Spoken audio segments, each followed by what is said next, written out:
Hello అందరికీ. ఇవాళ మనం తెలుసుకోబోయే కథ స్నేహితుల ప్రయాణం. ఒక చిన్న పట్టణంలో ఐదుగురు స్నేహితులు రాహుల్, అనిత, సమీర్, ప్రియా మరియు కిరణ్ ఒకే పాఠశాలలో చదువుతుండేవారు. వారు చిన్ననాటి నుండి స్నేహితులు మరియు ప్రతిరోజు కలిసి సమయం గడిపేవారు. పాఠశాల సమీపంలోనే ఒక పెద్ద అడవి ఉండేది. కానీ పిల్లలు ఆ అడవిలోకి వెళ్ళడానికి భయపడేవారు. ఎందుకంటే పెద్దలు అక్కడి ప్రమాదాల గురించి హెచ్చరిస్తూ ఉండేవారు. ఒకరోజు రాహుల్ తన స్నేహితులతో మాట్లాడుతూ, మన జీవితంలో ఒకసారి అయినా సాహసయాత్ర చేయాలి అని అంటాడు. ఈసారి వేసవి సెలవుల్లో ఆ అడవిలోకి వెళ్ళి కొత్త అనుభవాలు పొందుదాం అని సూచించాడు. అందరూ తొలుత సందేహించారు, కానీ చివరికి సాహసయాత్రకు సిద్ధమయ్యారు. వేసవి సెలవులు ప్రారంభమై తర్వాత వారు అవసరమైన సామగ్రిని సేకరించి ఉదయం తొలగి అడవిలోకి ప్రవేశించారు. అడవి అందమైన పక్షులు, అరుదైన మొక్కలు మరియు చిన్న జంతువులతో నిండి ఉంది. మొదట్లో వారు ఆనందంగా అన్వేషణ చేస్తూ ముందుకు సాగారు. అయితే సాయంత్రం సమీపిస్తున్నప్పుడు వారు దారి తప్పిపోయారని గ్రహించారు. మొబైల్ ఫోన్లకు సిగ్నల్ లేకపోవడం మరియు చుట్టూ ఎవరూ లేకపోవడం వల్ల వారు భయపడసాగారు.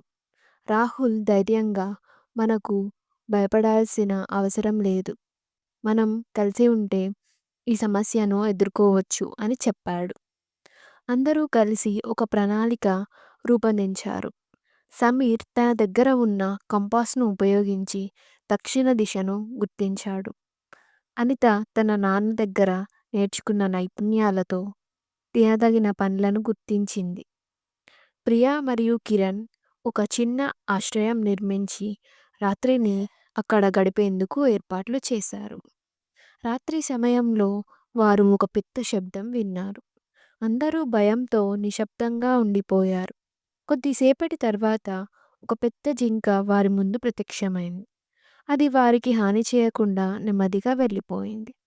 ఈ సంఘటనతో వారు ప్రకృతితో సమన్వయం ఎలా ఉండాలో తెలుసుకున్నారు. మరుసటి రోజు ఉదయం వారు మళ్ళీ దారి కనుగొనడానికి ప్రయత్నించారు.